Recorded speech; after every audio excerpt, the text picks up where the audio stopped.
Welcome to the Nevis Newscast for Tuesday, October 9th, 2018. I am Bronte Swanston Hendrickson. Deputy Premier, the Honorable Alexis Jeffers, on Monday, October 8th, visited the site of the construction of the Newcastle Police Station to give the public a progress report on the project. Felicia Libert tells us more. Deputy Premier of Nevis, the Honorable Alexis Jeffers, says he is pleased with the foresight by the Nevis Island administration in the construction of the Newcastle Police Station. On Monday, October 8th, Jeffers spoke about the incident that happened on Wednesday evening, the 3rd of October, at one of the dorms at the Medical University of the Americas, where a fire broke out and injured 2 American students.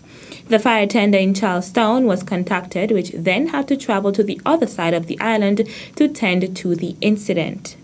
Some time was lost, of course. What we are saying is that this particular station will play a major part in ensuring if there are any unfortunate incidents at this on this side of the island, the northern side of the islands. And I would dare say that if there's an unfortunate incident, say from Cotton Ground, Westbury, Fountain, heading up to Butlers and even Zion, this particular point would serve these areas appreciably, I believe, once we would have had a fire tender stationed here. So in terms of the building itself, of course, there is a section that is dedicated to fire officers, and then a portion will be dedicated to the police officers as well. Minister Jeffers, who is charged with overseeing the project, also gave an update on the progress of the work. I've been advised by the project manager, Mr. Steadroy Pemberton, that 75% of the substructure work has been done, meaning walls, exterior and interior walls, that is, slabs and beams for the ground floor, and now we are seeing a progression being made on the first floor. As a matter of fact, there is steel work that has been done or fabricated for the beam work on the first floor. I will also point out that the roof would be a concrete roof, so the necessary and the type and grade of steel has been fabricated so far in order to accommodate that. I will also say that I've been advised by the project manager also that the electrical work and plumbing work are about 30% complete. We're hoping by December wires would be pulled in the ground floor and a portion of the first floor as well. The construction of the $3.7 million Newcastle Police Station began in December of 2017 and is expected to be completed in July of 2019. I'm Felicia Libert reporting for the Nevis Newscast. Thanks, Felicia. Nevis's Deputy Premier and Minister of Natural Resources and Disaster Management, the Honorable Alexis Jeffers, is traveling to Nairobi, Kenya to participate in the Commonwealth Parliamentary Association's Climate Change Workshop, which will be held at the United Nations Environment Programme headquarters. Minister Jeffers will arrive in Kenya on Wednesday, October 10th and depart on Saturday, October 13th, 2018. On day 1 of the workshop, there will be various sessions on adaptation in economic resilience and environmental integrity, which the Honorable Alexis Jeffers will chair. Minister Jeffers will also chair Session 12, which is Environmental Lawmaking and Oversight, a guide for legislators. A total of 14 sessions with various topics will be a part of the 2-day workshop. The workshop will end with a courtesy call on the Executive Office of the United Nations Environment Programme. Today, the Joyce and Libert Primary School celebrated its 40th anniversary with a service at the Ebenezer Church of God Apostolic at Old Manor. Here is more in this report. Celebrating 40 years of opening minds, changing lives, shaping the future has been chosen as the theme of the Joyce and Libert Primary School's 40th anniversary celebrations. Principal of the Joyce and Libert Primary School, Barbara Hendrickson, noted that since the institution's doors were opened in 1978 to receive children from the Gingerland community and beyond, it has been providing a solid educational foundation to the nation's youth. That on the professional landscape, we have produced individuals who occupy many prominent and other positions in society, from premier to environmental engineers, from financiers to domestic managers, from highly skilled surgeons to the legal fraternity. And we have with us our pastors today who also received education right there at Joycelyn Liburd Primary. And so wherever you go in society today, there would be someone who would say, I was once a student of the Joycelyn Liburd Primary School. And yes, I did say Premier, for the Honorable Mark Brantley is a former student. And so is our Junior Minister of Education. And our Principal Education Officer, Mrs. Danella Claxton, she also received her education there. And so currently, we are nurturing the digital natives who will become famous when they assume their role in nation building in the future. Hendrickson also explained how the school got its current name. 20 years ago, the school was known as Gingerland Primary. And to this day, some people still refer to it as that. In fact, it was only in 2008, on the occasion of the 30th anniversary, that the name was changed to reflect the outstanding contribution of that educational stalwart, Mrs. Joycelyn Liburd. And we became the Joycelyn Liburd Primary School. The Honorable Troy Liburd is the Junior Minister with responsibility for education. I entered the school in '86 and I left in '93. And when I left with the foundations already laid to the type of person that I would become, with the basic understanding and moral grounding to recognize good decisions and bad ones, and with a feeling that I could be anything that I wanted to be. This is the same story echoed by many persons, many individuals who would have passed through the school over the years. Education Officer with responsibility for the Joycelyn Liburd Primary School is Eileen Mills. To the principal, staff, students, and parents, find strength in the grace which God supplies to enable you to overcome challenges. Never be a quitter. Many minds, many lives are better because of your commitment and diligence. Also in attendance were past principals, teachers, students, and well-wishers of the school, as well as Deputy Governor General, Her Honor Hailita Liburd, a former Principal Education Officer. The activities in celebration of the Joycelyn Liburd Primary School's 40th anniversary extend into December. I am Devon Cornelius reporting for the Nevis Newscast. Thanks, Devon. Still to come? This year we want to have a health fair with a difference. Usually we have blood pressure and blood sugar testing only, but this year... The details after this break.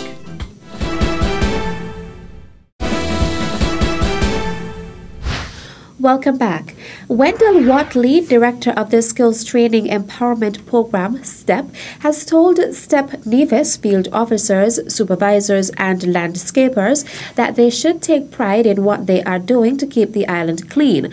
Watley made the remarks on Thursday, October 4th at the Ministry of Finance conference room in Charlestown when he introduced Dr. Niels Chaitin to talk to members of the STEP Nevis cleanup crew that covers the area Charlestown to Gingerland. Dr. Chaitin is an international social crime reduction consultant and motivational speaker who is also the president of Motive 8 for Change International. Dr. Chaitin has had similar motivational and empowerment sessions with all the cleanup groups on St. Kitts and hopes that landscapers on Nevis will also benefit from the presentation. The empowerment sessions by Dr. Chaitin are targeting the social empowerment of men and women with emphasis on decision-making and impulse control. He observed that STEP is the perfect fit where he can meet and inspire them with life-changing concepts and strategies. Also present were Bernal Hanley, manager of STEP Nevis, Oscar Brown, chief field officer at STEP Nevis, and Patsy Chaitin, secretary of Motive 8 for Change International. The next empowerment session by Dr. Chaitin, to be attended by the cleanup crew covering the area from Jessops to St. James's, will be on Thursday, October 11th at Jessops Community Center. The Department of Social Services Senior Citizens Division will host its annual health fair on Friday, October 12th. Trudy Prentice is the acting coordinator of the Senior Citizens Division. And that will be done in collaboration with the Mental Health Unit and the Health Promotion Unit. This year, we want to have a health fair with a difference. Usually we have blood pressure and blood sugar testing only. But this year, we want to look at the whole aspect of health.